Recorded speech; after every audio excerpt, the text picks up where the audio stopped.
상으로가도 보낸 거지. 그리고 또 거기 프레딕션 내가 제사를 어떤 터보는 어떤 또 그러면 손 오니 온다고 물도 들어가. November tang tara tare chida media simu kongjogi maramdi koina hokhiba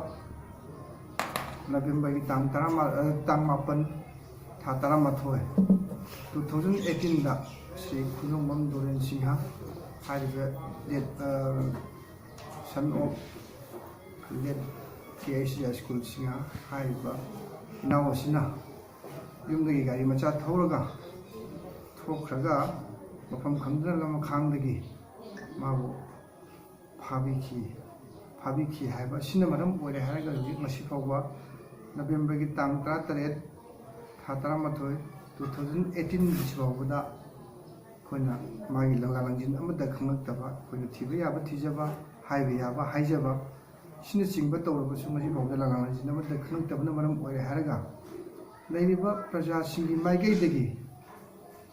haiba ai now Sri Khudong Doren si pangnana bagi damo Yumbirel Khut club na ona jabsida praja gi maikai digi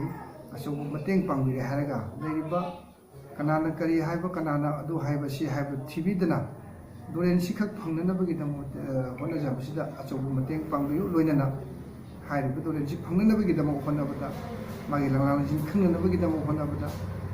mayamna Manipur government na amadi maigai khuding mangna haiba chu mateng pangbire haraga Sri Doren ji dang phangga magi mung manungda sina jiro haina Yumbirel Khut clubki maigai degi ai secretary amo oi asi lai media gi Sri Nausin mafam dasu nganjari adu Manipur gi leiba ini sangstan khuding makki mafam dasu